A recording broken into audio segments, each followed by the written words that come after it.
Last week, this week, and next week form an interesting trio of parshiot. Last week we had the portion of Bereshit, story of creation. This week we have the portion of Noah, the story of Noah. And next week we have the story of Lech Lecha, the beginning of Abraham's journey. And so often I think of these three as each of them sharing a new beginning, right? Each of them sharing a new beginning. So the bookends, I think, are fairly easy, last week's and next week's. Last week, the beginning of everything, right? The beginning of human existence, the beginning of our relationship really with one another, when now two human beings were created as opposed to just one. And to some degree, the beginning of our sense of self and our free will and all of those things that we see in Parashat Bereshit. Next week, we're going to read Lech Lecha. That's the beginning of Abraham's journey. It's actually, if we think about it, the beginning of the journey as a Jewish people. Because up until this point in time, we are humanity. We are not the Jewish people per se, and it isn't really until we get to Lech Lecha, to Abraham, and that unique relationship that God and Abraham had with each other, where it began with Lech Lecha, get up, go to this place that I will show you.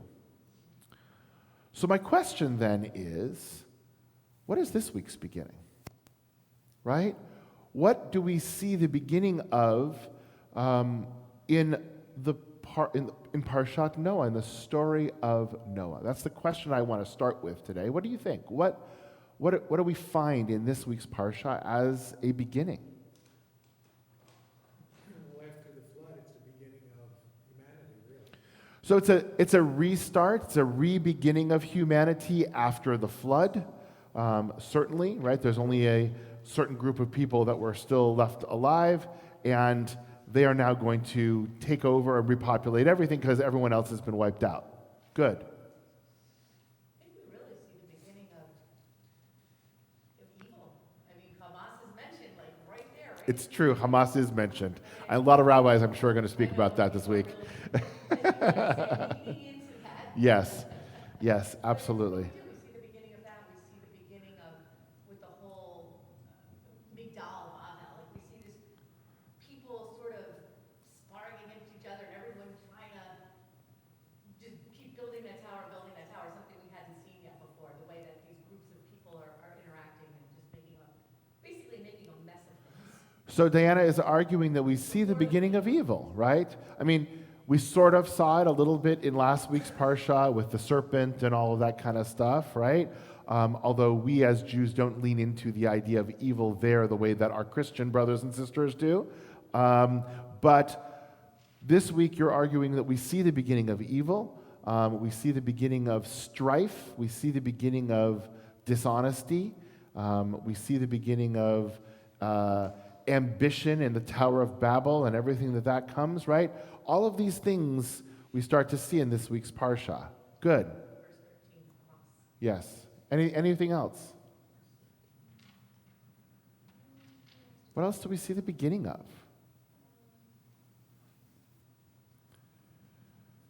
Well, we could argue, right? We see the beginning of God's promises, right? It's the first time we hear God promise, right, and create a covenant with people. In this case, it was, I will never destroy the world by flood again, right? And the sign of that is the rainbow, right? Every covenant has a sign.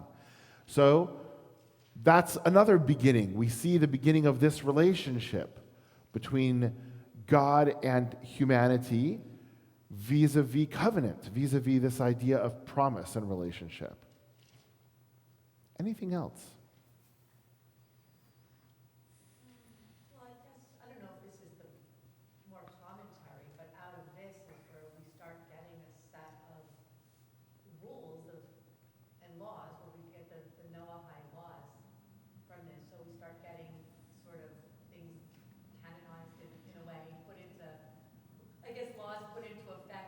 as a result, probably, of the lawlessness that's Right. stated specifically here. So how do we go from lawlessness to lawfulness? Beautiful.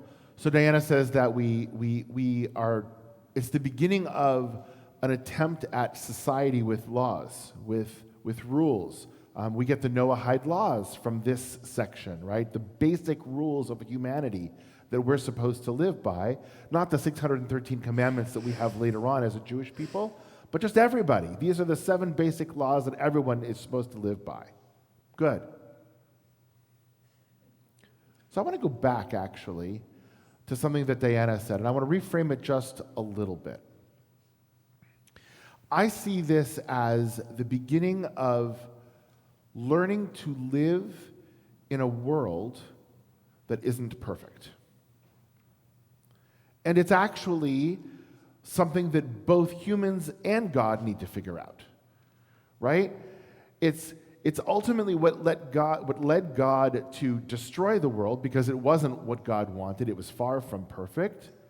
But then at the end, God realizes that all of these things are going to happen again in different ways.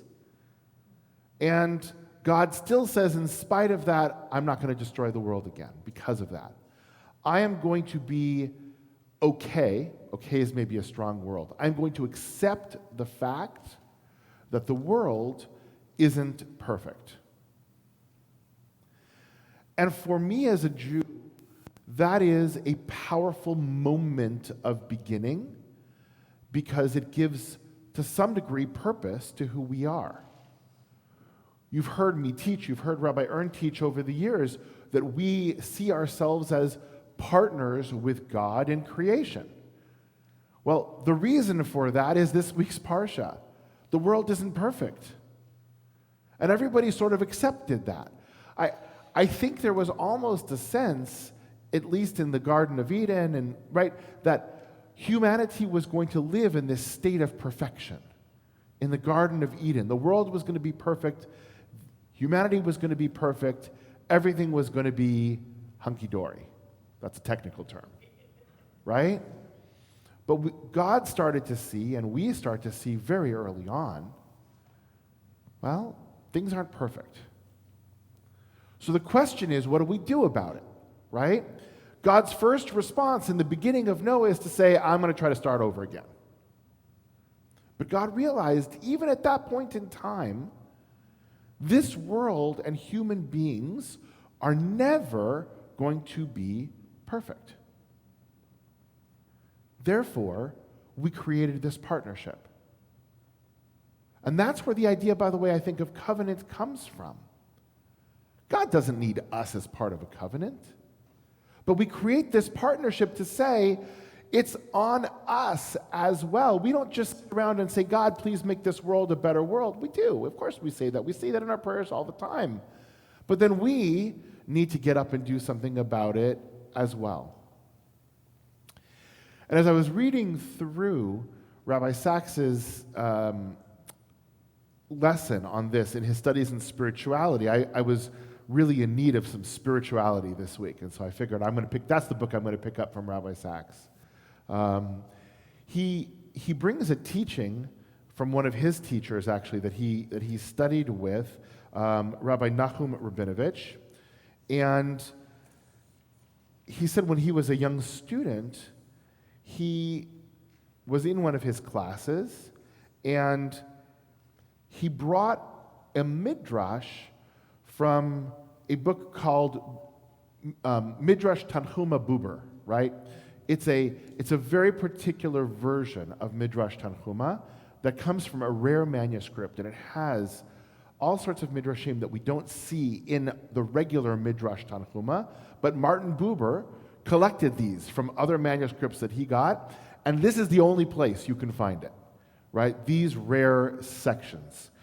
And he quoted a midrash on our Parsha, and it's when God said to Noah in chapter 8:16, come out of the ark. Come out of the ark. And the midrash goes as follows. Noah said to himself, since I have only entered the ark with permission from God, shall I leave without permission? The Holy One, blessed be God, said to him, are you looking for permission?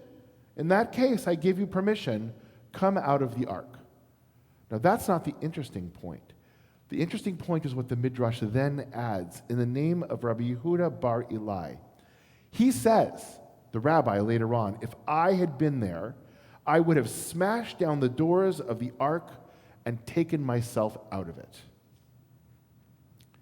And Rabbi Rabinovich, Rabbi Sachs's teacher, said that when it comes to rebuilding a shattered world, we don't need to ask for permission. We go and we do. And it was a really powerful teaching, right?